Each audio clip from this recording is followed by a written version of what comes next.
नमस्कार। हमारे चैनल में आपका स्वागत है। मैं हूं रामचंद्र मौर्य। साथियों, आजकल पूरे भारत में उग्र हिंदुत्व आंदोलन बहुत तेजी से हो रहा है। कभी चित्रकूट में, कभी हरिद्वार में, कभी छत्तीसगढ़ में, कभी बनारस में, कभी मथुरा में, कभी अयोध्या में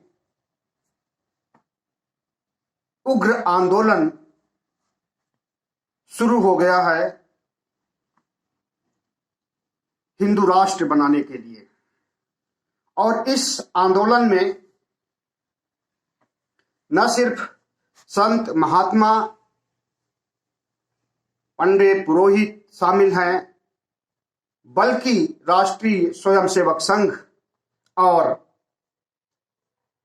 उसके तमाम संगठन, हिंदू महासभा, बजरंग दल वगैरह वगैरह जिस तरह की भाषणबाजी कर रहे हैं, जिस तरह से जहरीला भाषण दे रहे हैं, जिस तरह से मरने मारने की बात कर रहे हैं और जिस तरह से एक समुदाय विशेष को निशाना बना रहे हैं, क्या इससे हमारे देश को, हमारे संविधान को, हमारे लोकतंत्र को खतरा उत्पन्न हो गया? जी हां साथियों, आज हम इसी पर चर्चा करेंगे और हिंदू राष्ट्र की इन तमाम चीजों पर अपनी बात रखेंगे।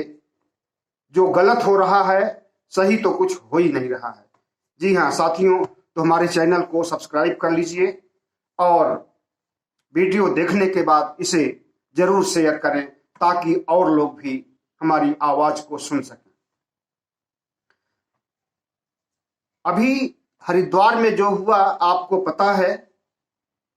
जिस तरह से एक धर्म विशेष के खिलाफ जहर उगला गया, भाषणबाजी की गई और भगवा संविधान को पेश किया गया, उससे आप अच्छी तरह अवगत हैं।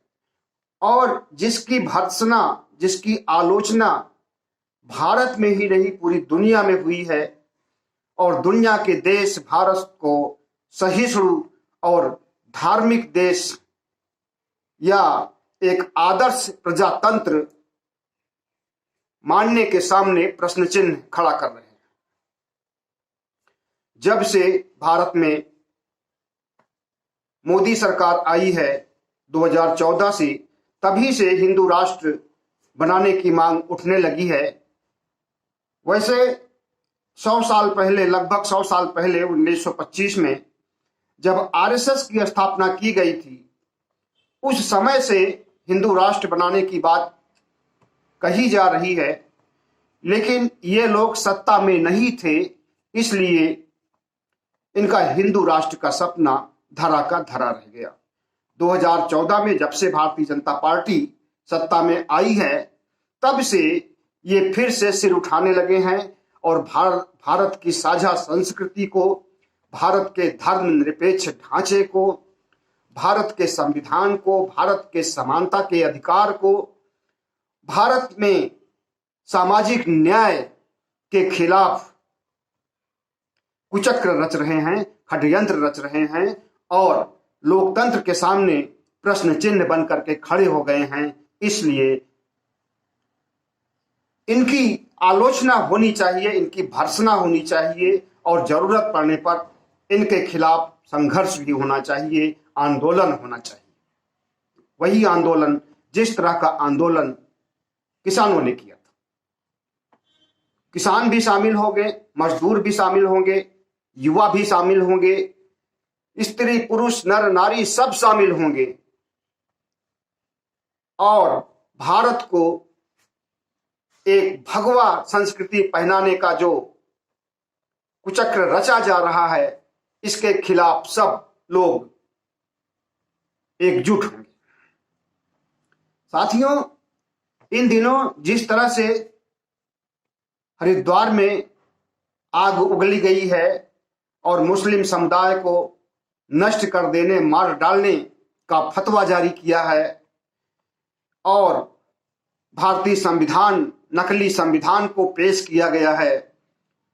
आप जान लीजिए कि वो जो भगवा संविधान पेश किया गया था हरिद्वार में, उसी को संविधान बनाने की कवायद चल रही है कि हिंदू राष्ट्र बनाया जाएगा तो भगवा संविधान होगा, और वो भगवा संविधान मनुस्मृति पर आधारित है।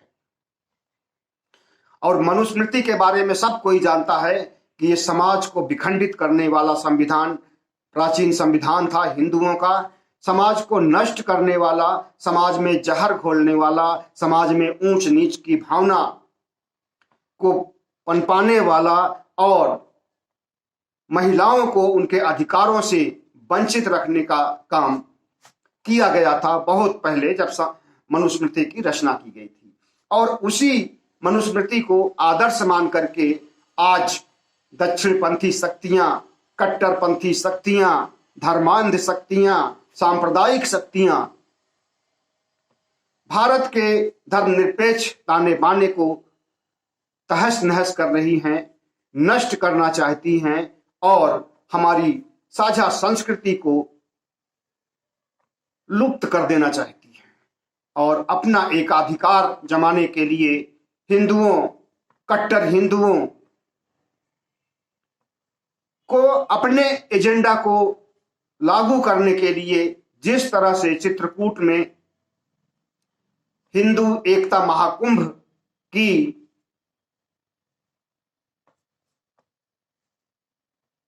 चित्रकूट में हिंदू महाकुंभ आरएसएस के तत्वाधान में आयोजित हुआ, उसमें भी हिंदू राष्ट्र बनाने के लिए शपथ दिलाई गई। दिल्ली में युवा वाहिनी, जिसे कभी योगी ने बनाया था गोरखपुर में, वो युवा वाहिनी सक्रिय हो गई है और वो हिंदू बनाने की कस्में खा रही है हाथ उठा करके और भारतीय संविधान को ठेंगा दिखा रही है, मरने मारने की बात कर रही है, जरूरत पड़ी तो मरेंगे मारेंगे, ऐसे वाक्यों को कहा गया है। तो साथियों, क्या हमारे देश में सहिष्णुता नाम की चीज लुप्त हो रही है? क्या हमारे देश में साझी विरासत को बचाए रखने और साझी विरासत के आधार पर सभी धर्मों को अपने धर्म अपनाने और अपनी पूजा पद्धति के हिसाब से पूजा करने का अधिकार छीना जाएगा? क्या बौद्ध धर्म, ईसाई धर्म, मुस्लिम धर्म, इस्लाम धर्म के लोग अब पूजा नहीं कर पाएंगे और अपने तौर तरीकों से, अपने धार्मिक संस्कृति के नियमों से कार्य नहीं कर पाएंगे? जी हां, इसी की साजिश हो रही है। सबको हिंदू धर्म मानना पड़ेगा, हिंदू धर्म के रीति रिवाजों को मानना पड़ेगा और हिंदुत्व को आगे बढ़ाने के लिए काम करना पड़ेगा। तो हमारा देश आजादी के बाद से अब तक धर्म निरपेक्ष रहा है। तो धर्म निरपेक्ष भारत में क्या हिंदुओं को जीने नहीं दिया जाता था? क्या हिंदुओं के साथ अत्याचार होता था? क्या हिंदुओं की पूजा पद्धति पर किसी ने प्रश्न चिन्ह उठाया है? क्या हिंदुओं की एकता पर किसी ने उंगली उठाई है? बिल्कुल नहीं। लेकिन इन्हीं लोगों ने अन्य धर्मों के ऊपर अत्याचार किया है, लिंचिंग किया है, मार डाला है लोगों को। 2014 से लिंचिंग शब्द सुनने में आया है और ये पूरे देश में कहीं ना कहीं हमेशा होता रहता है और इन्हें कोई दंड नहीं दिया जाता है, इनकी धरपकड़ नहीं की जाती है। और तो और जो कुछ हरिद्वार में हुआ उस पर भी कानूनन कोई भी बड़ी धारा नहीं लगाई गई। जिस धारा में संविधान की जिस धारा को लागू करना चाहिए थे उससे छोटी धाराओं को लगाया गया है और सभी को गिरफ्तार भी नहीं किया गया। पहले एक को गिरफ्तार किया गया, वसीम रिजवी, जो जितेंद्र नारायण राय के नाम से मुस्लिम से हिंदू बना है, पहले उसको गिरफ्तार किया। आवाज तेज हुई, लोगों की मांग हुई तो 2 को गिरफ्तार किया गया। बाकी वहां कम से कम 10-12 लोग थे जिन्होंने जहरीले भाषण दिए थे, उन्हें भी एफआईआर में उनका नाम नहीं है। और जिन लोगों का नाम एफआईआर में है उन्हें अभी तक गिरफ्तार भी नहीं किया गया है। यही हाल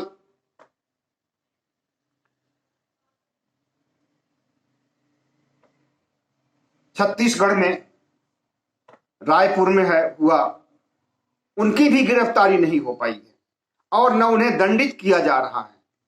जाहिर है कि जब उत्तर प्रदेश, उत्तराखंड में भारतीय जनता पार्टी की सरकार है और इन्हीं के आनुषंगिक संगठन, साधुओं के संगठन इस तरह का घिनौना काम कर रहे हैं, तो उन्हें क्यों गिरफ्तार करेंगे? अगर वही मुस्लिम होता, मुस्लिम समुदाय के लोगों ने इस तरह से भाषणबाजी की होती, तो अब तक वे जेल में होते, सलाखों के पीछे होते। हो सकता है कि कुछ को मार भी दिया गया होता। लेकिन क्योंकि हिंदू धर्म है और हिंदू धर्म का शासन है और हिंदू धर्म को आगे बढ़ाने की बात कही जा रही है, इसलिए ये कोई भी कार्रवाई करने से कतरा रही है। साथियों, क्या हमारी साझा संस्कृति को नष्ट करना चाहते हैं? ओबीसी, एससी, एसटी को उनके अधिकारों से वंचित करना चाहते हैं? क्या वर्ण व्यवस्था को ये फिर से लागू करना चाहते हैं? हाँ, यही करना चाहते हैं। ये चाहते हैं कि भारत में बाबा साहब भीमराव अंबेडकर के संविधान को हटा करके और फिर से मनुस्मृति को लागू किया जाए, भगवा संविधान को लागू किया जाए। और ये चाहते हैं कि भारत में जैसे राजशाही राजतंत्र आजादी के पहले था, छोटे छोटे रजवाड़े थे, सामंत थे और वे लोगों के ऊपर अत्याचार करते थे, उसी राजशाही को, उसी राजतंत्र को फिर से वापस लाना चाहते हैं। क्योंकि उस राजशाही में इनके हित सधते थे। जैसे पेशवा थे, पेशवा साम्राज्य ब्राह्मणवादी साम्राज्य था और वह हिंदू धर्म और ब्राह्मण धर्म के नाम पर अपनी प्रजा के साथ अनैतिक व्यवहार करता था। यहां तक कि अगर जो मनुस्मृति के खिलाफ कोई भी शूद्र या कोई भी ओबीसी, एससी, एसटी का व्यक्ति मनुस्मृति की निंदा करता था या मनुस्मृति के नियमों को भंग करता था, तो उसे दंडित किया जाता था, मृत्युदंड की भी सजा दी जाती थी। सिर्फ पेशवा ही नहीं, ज्यादातर राजे, रजवाड़े, सामंत मनुस्मृति को मानते थे और ब्राह्मणों को महिमा मंडित करते थे। तो साथियों, वही 100 साल, 500 साल, 1000 साल पहले के अत्याचार को, गुलामी को, असहिष्णुता को ये फिर से लाना चाहते हैं और भारत को जो वर्तमान स्वरूप है उसको नष्ट करना चाहते हैं। ये चाहते हैं कि भारत न विज्ञान के क्षेत्र में आगे बढ़े, न भारत का कोई भी समाज, चाहे ओबीसी समाज हो, बहुजन समाज, एससी, एसटी, ये आगे बढ़े। इनके अधिकार को पहले ये दबाए हुए थे, अभी भी दबाए रखना चाहते हैं और इनकी जो सोच है, इनकी जो घटिया सोच है, उसी घटिया सोच को अंजाम देने के लिए हिंदू राष्ट्र बनाना चाहते हैं। भारत सर्वधर्म समभाव पर विश्वास करता है, भारत वसुधैव कुटुंबकम पर विश्वास करता है, भारत सबका साथ सबका विश्वास पर विश्वास करता है। लेकिन सबका साथ और सबका विश्वास का नारा देने वाले 2014 से अब तक उस नारे में वृद्धि करने वाले प्रधानमंत्री ये सब कुछ देख रहे हैं कि अब सबका साथ नहीं हो रहा है, सबका विकास नहीं हो रहा है, बल्कि न सिर्फ अल्पसंख्यकों का कत्लेआम करने की बात कही जा रही है, बल्कि बहुजन समाज के लोगों को भी उनके वोट के अधिकार से, उनके सामाजिक अधिकार से उन्हें वंचित किया जा रहा है। तो साथियों, इन्हीं प्रधानमंत्री ने कभी कहा था कि अगर भारत की कोई सबसे बड़ी धार्मिक पुस्तक है तो वो है संविधान। आज उसी संविधान के सामने खतरा उत्पन्न हो गया है और प्रधानमंत्री की सरकार चुप बैठी हुई है, कोई कार्रवाई नहीं कर रही है। जो लोग संविधान के विरुद्ध, लोकतंत्र के विरुद्ध, भारत की एकता के विरुद्ध काम कर रहे हैं, उन्हें गिरफ्तार करने का न काम किया जा रहा है और न उनका मुंह बंद करने की बात कही जा रही है, बल्कि यह तो एक मूक सहमति ही कही जाएगी। अगर भारतीय जनता पार्टी इन उपद्रवी जो साधु संत हैं, जो इस तरह के बयान दे रहे हैं, भारत को तोड़ने वाले बयान दे रहे हैं, इनके ऊपर कार्रवाई नहीं करती है तो यही माना जाएगा कि भारतीय जनता पार्टी ही करवा रही है। और यह इसलिए चुप है, बैठी हुई है, ताकि ये अपने एजेंडे को अच्छी तरह से कामयाब कर सके। असल में भारत सरकार अपने को धर्मनिरपेक्ष भी दिखाना चाहती है सत्ता में रह करके, और हिंदू राष्ट्र को भी चाहती है। जिस दिन ये कहेंगे कि संविधान गलत है, लोकतंत्र गलत है, सहिष्णुता गलत है, उस दिन ये सत्ता में नहीं रह पाएंगे। इन्हें पता है कि लोक लुभावन नारों से और राष्ट्र के प्रति, देश के प्रति, संविधान के प्रति आस्था से ही इन्हें वोट मिला है, इन्हें लोगों ने चुना है, प्रधानमंत्री बनाया है। और अगर इसके खिलाफ ही ये खुल करके काम करेंगे तो ये सत्ता में रह नहीं पाएंगे।